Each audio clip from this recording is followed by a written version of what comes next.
Retrait progressif de la mission de l'Organisation des Nations Unies pour la stabilisation en RDC. Le sujet était au centre des discussions entre le chef de l'État Félix Tshisekedi et la chef de la MONUSCO Bintou Keïta.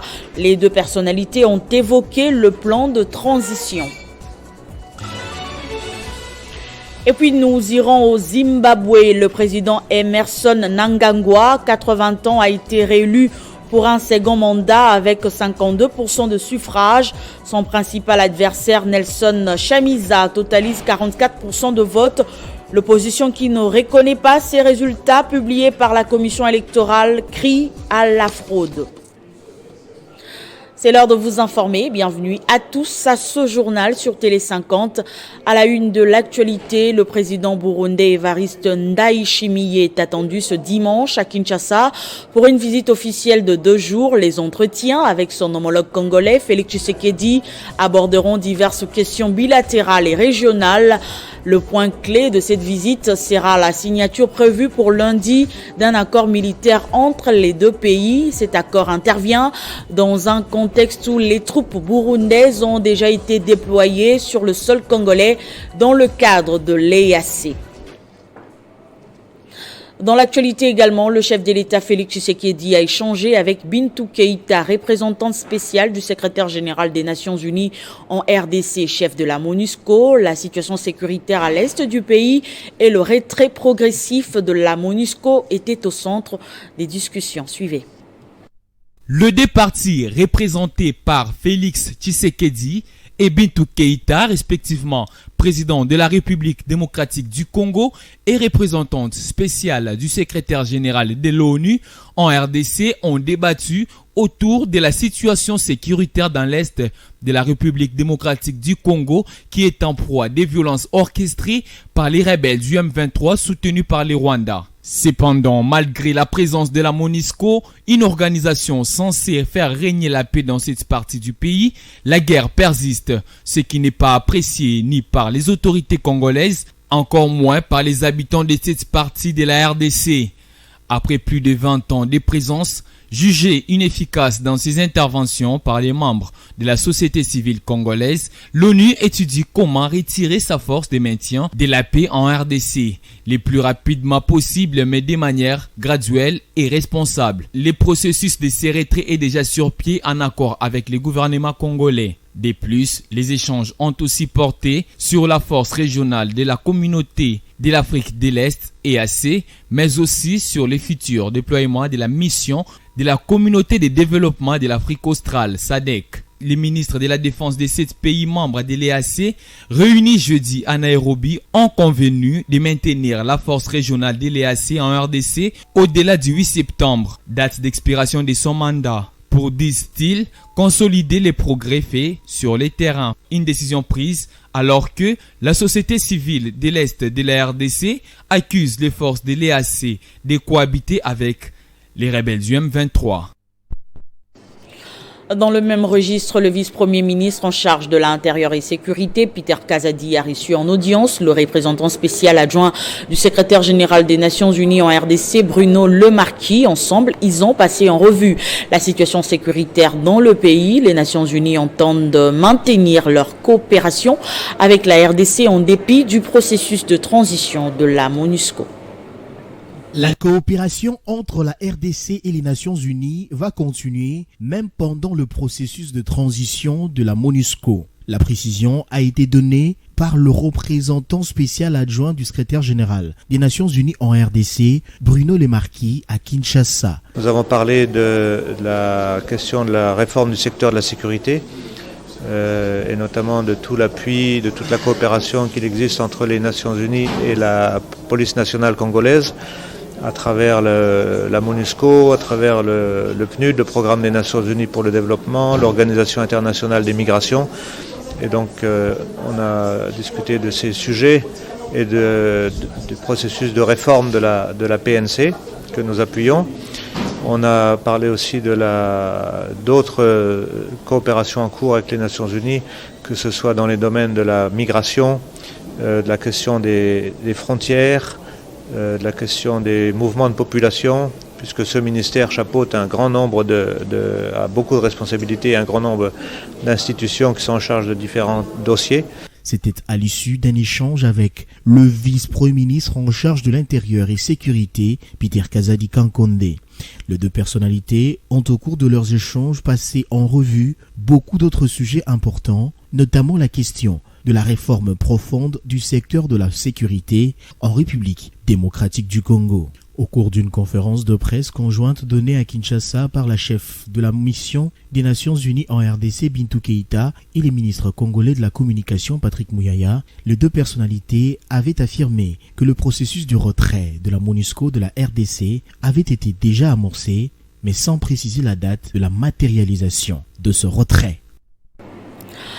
Dans l'actualité également, après le PALU, la FDC, le FPCN, l'UNC et plusieurs autres partis de l'Union sacrée, sans surprise, le chef de l'État Félix Tshisekedi a été désigné candidat président de l'UDPS pour la présidentielle de 2023 à l'issue du congrès extraordinaire qui s'est tenu samedi à Kinshasa. Par ailleurs, le mandat de Félix Tshisekedi en tant que président de l'UDPS a été renouvelé pour 5 ans. Il est reconnu comme haute autorité morale de l'UDPS, a précisé Clément Barouti, rapporteur de la commission chargée d'organiser le congrès. On écoute à ce sujet le vice-premier ministre Peter Kazadi au cadre de l'UDPS.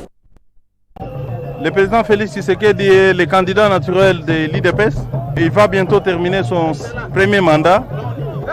Il faut que nous puissions lui offrir, avec l'ensemble du peuple congolais, un second mandat pour qu'il achève son projet, sa vision pour le bien-être de la population congolaise. C'est la volonté du Congrès, c'est la volonté de toutes les couches sociales, politiques, culturelles de l'UDPS qui a voulu que Félix Tshisekedi soit désigné comme candidat président de la République.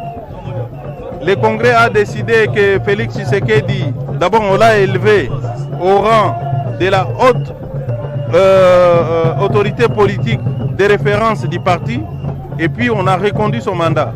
Donc Augustin Kabouya est reconnu comme devant jouer le rôle du secrétaire général avec la plénitude du pouvoir reconnu au président du parti. Il va engager les partis vis-à-vis des tiers, il va gérer les partis jusqu'à nouvel ordre. D'un parti à un autre, le parti politique Alliance des Congolais progressistes ACP dénonce l'acharnement politique que subit son autorité morale, Jean-Tini Ngobila.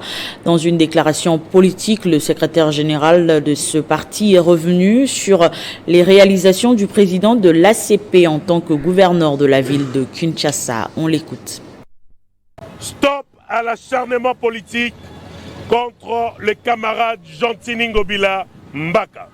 Il se constate ces derniers jours et à l'approche des élections, des attaques et des coups bas injustifiés des politiciens qui instrumentalisent même la Cour des comptes dans le but de déstabiliser l'autorité morale de notre parti. L'Alliance des Congolais progressistes rappelle que le gouverneur de la ville-province de Kinshasa a hérité d'une dette de 64 millions de dollars américains avec des arriérés de salaire des agents de la ville allant jusqu'à plus de 34 mois. Le gouverneur de la ville de Kinshasa a fait des réalisations à impact visible qui font peur à ses détracteurs. À titre illustratif, nous citons avec beaucoup de fierté les routes transcommunales pour désengorger les trafics routiers dans la ville. Ainsi, permettre une fluidité et une mobilité sereine des usagers. On cite les avenues comme Elengesa, Kikwiti,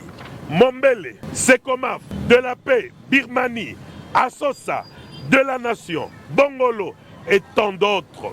Au-delà des infrastructures routières, le camarade Jean-Tini Ngobila Mbaka, en bâtisseur indéniable de la vision du président de la République, construit un marché moderne aux standards internationaux, communément appelé Zando, avec une capacité de 65 000 places dont l'inauguration interviendra au mois de novembre prochain par le président de la République. L'ACP réitère sa confiance et son soutien indéfectible au chef de l'État, président de la République. L'ACP met en garde tout politicien qui oserait encore s'attaquer à son autorité morale il trouverait des Assépiens sur son chemin. On s'envole pour la province du Tanganyika où, en mission d'itinérance administrative dans le territoire de Kongolo, la gouverneure Julie Ngungwa a lancé les travaux de réhabilitation de la route Kongolo-Nyenzu en commençant par l'artère principale qui part du pont Kabinda au pont Lualaba sur le fleuve Congo. La parole est l'ombre de l'action, dit-on. À peine arrivée et annoncé la réfection de routes dans les territoires de Kongolo où elle séjourne depuis ce lundi, le gouverneur de la province du Tanganyika, Julie Ngungwa Mayuma, a procédé au lancement des premiers travaux de réfection de l'artère principale de Kongolo d'une longueur d'environ 13 km qui seront exécutés par l'office de route. À l'aide d'une niveleuse de cette société de construction et de maintenance des routes de l'État congolais, Julie Ngungwa Mayuma a gratté le sol, signe de donner le go à ce travaux à impact visible. Pati Badéoubada, directeur provincial de l'office de route, décrit les projets. Nous sommes venus avec madame pour réellement reprendre avec cette habitude d'avoir les travaux et voir les engins de Congo faire le travail pour lequel ils ont été achetés pour le compte de la province. Ici, nous sommes dans la section qui compose le pont, qui comprend le pont Kabinda jusqu'au pont Lualaba. Ça va nous faire 7 km 400 où nous sommes en train de nettoyer cette route et la recharger. Les travaux ont commencé ici et nous allons arriver jusqu'au niveau du pont. Après le pont, nous allons entrer dans quelques avenues à l'intérieur même du territoire de Kongolo. Le timing, c'est 5 mois hors intempéries. Tout porte à croire que le souci de l'autorité provinciale est de voir tous les 6 territoires qui composent la province du Tanganyika connectés à la ville de Kalemi, son chef-lieu. À cela, elle promet de mener un plaidoyer au niveau national pour que les capacités d'action de l'office de route soient renforcées afin de redynamiser ses missions régaliennes. Prenons à présent cette mise au point de l'administration militaire de l'Ituri sur la situation sécuritaire à Aru où un conflit de terre entre les villages Ntsassa et Adroval a provoqué la mort de 7 personnes, dont 2 policiers. Actuellement, la situation est sous contrôle des forces armées congolaises. On écoute le porte-parole des FARDC en Ituri, le lieutenant Jules Ngongo. L'administration militaire de la province de l'Ituri informe à l'opinion nationale qu'internationale qu'il s'observe depuis le 20 août 2023 un conflit de terre entre le village Nyacha et Adrovo dans la chefferie de Lou en territoire d'Aru situé à plus ou moins 9 km d'Aru centre où plusieurs dégâts matériels ont été enregistrés lors de ces conflits. Alertés par la population, les forces de l'ordre ont maîtrisé la situation. Malgré les appels au calme, à la cohabitation pacifique et à la résolution des conflits de manière pacifique, lancés par les autorités locales et territoriales, la situation est restée tendue dans ces entités coutumières. C'est ce mardi que les conflits s'est dégénéré où l'une des parties en conflit, voulant se faire justice, a fait appel aux hommes armés identifiés à la milice Zaïre. Ces miliciens, dissimulés dans la population pendant les échauffourées, ont tiré à bout portant et tué 7 personnes, dont 5 civils innocents et 2 policiers, leurs armes emportées par ces inciviques. Devant ces conflits, le gouverneur militaire, le lieutenant-général Luboya Kanchama Johnny, attire l'attention des communautés locales et le chef coutumier de privilégier la résolution des conflits de manière pacifique, d'éviter toute forme de manipulation, refuser de s'allier avec les ennemis de la paix, ceci dans l'objectif de préserver la tranquillité. De son côté, la gouverneure du Haut-Lomami, Isabelle Yumba, participait à la messe d'ordination des 2 prêtres et 2 diacres des diocèses de cette province lors d'une messe célébrée par l'archevêque métropolitain Fulgence Mouteba. Regardez. Accompagnée des membres de son gouvernement, du Conseil provincial de sécurité, la gouverneure de la province du Haut-Lomami, Isabelle Yumba Kalenga Mushimbi, a pris part à la messe dite par l'archevêque métropolitain Fulgence Mouteba, au cours de laquelle la cérémonie d'ordination des prêtres et diacres a eu lieu. Dans son évangile, l'officiant du jour a invité chacun, en ce qui les concerne, de mettre en avant-plan le Christ sauveur de l'humanité. Cette étape terminée, Fulgence Mouteba a procédé à la cérémonie d'ordination des 2 prêtres et 2 diacres sous les acclamations des fidèles. Pour apporter son soutien aux heureux du jour, l'exécutif provincial a remis des cadeaux à chacun sous les acclamations de l'Assemblée. La plus belle femme du monde ne donne que ce qu'elle a. Ici, Isabelle Yumba Kalenga Mushimbi, catholique de son état, a offert à Dieu quelques présents. Toutes les étapes ecclésiastiques étant épuisées avec satisfaction, l'exécutif provincial Isabelle Yumba Mushimbi a pris congé de ces lieux.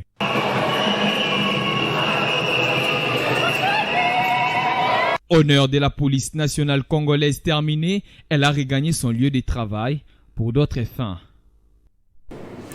Parlons santé à présent. Au total, 15 520 cas de rougeole, dont 655 décès ont été notifiés depuis la première semaine de l'année 2023 jusqu'à ce jour dans la province du Kasaï, rapporte la division provinciale de la santé, qui fait savoir que la zone de santé de Luebo est la plus touchée avec plus de 2000 cas, suivie de la zone de santé de Kanzala où l'on a déjà notifié 282 cas de décès.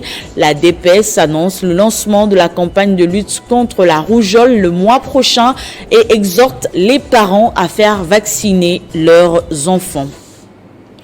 Revenons à Kinshasa. À la veille de la rentrée scolaire, Caleb Ngoma poursuit ses actions sociales. La semaine qui s'est achevée, il s'est rendu au quartier Yolo où il finance la construction d'une nouvelle école et a offert des fournitures scolaires aux parents.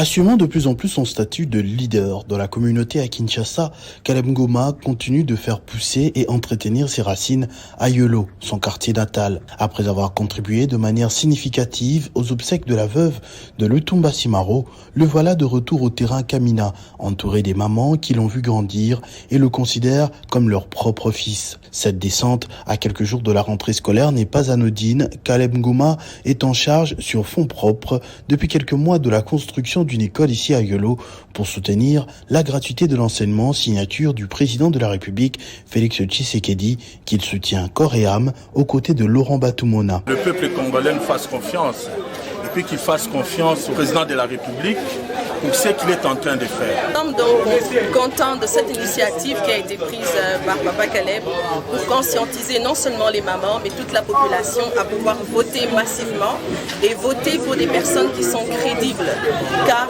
le Congo et l'avenir de demain dépendent de nous. Et donc avec le peu que nous avons pu avoir sous la main, Dieu nous a fait grâce pour que nous puissions contribuer avec des effets scolaires pour aider les mamans, aider les jeunes, parce que nous croyons que le Congo nous appartient, c'est la terre que Dieu nous a donnée. Et en tant que serviteurs de Dieu, nous nous attelons à pouvoir promouvoir l'amour du prochain, l'amour de Dieu, l'amour de Jésus et l'amour de notre patrie. Et donc nous bénissons tout un chacun et nous croyons que tous ensemble dans l'amour, avec notre honorable Caleb, nous allons bâtir ce Congo pour un avenir meilleur. Caleb Ngoma a offert lors de cette rencontre un important lot de fournitures scolaires devant servir aux enfants pour la rentrée de septembre. Le message clé que veut faire passer cet enfant de Yolo, c'est qu'avec l'éducation, on peut démentir les pronostics et aller dans les plus hautes sphères du pays, comme ça a été le cas avec lui-même. Et sur le continent, au Zimbabwe, le président Emmerson Mnangagwa, 80 ans, a été réélu pour un second mandat avec 52% de suffrages. À l'issue du scrutin qui s'est déroulé le mercredi dernier, son principal adversaire, Nelson Chamisa, totalise 44% de votes. L'annonce a été faite samedi dans la soirée par la commission électorale. L'opposition, qui rappelle les irrégularités du scrutin, ne reconnaît pas ces résultats. C'était l'essentiel de l'actualité. Place au rappel de titres. Retrait progressif de la mission de l'Organisation des Nations Unies pour la stabilisation en RDC. Le sujet était au centre des discussions entre le chef de l'État, Félix Tshisekedi, et la chef de la MONUSCO, Bintou Keïta. Les deux personnalités ont évoqué le plan de transition. En dehors de nos frontières, au Zimbabwe, le président Emmerson Mnangagwa, 80 ans, a été réélu pour un second mandat avec 52% de suffrages. Son principal adversaire, Nelson Chamisa, totalise 44% de votes. L'opposition, qui ne reconnaît pas ces résultats publiés par la commission électorale, crie à la fraude. Ce journal est terminé. Merci de nous avoir suivis. Restez fidèles au programme de Télé 50 à 19h. Retrouvez Amina Bayombo pour d'autres titres d'actualité.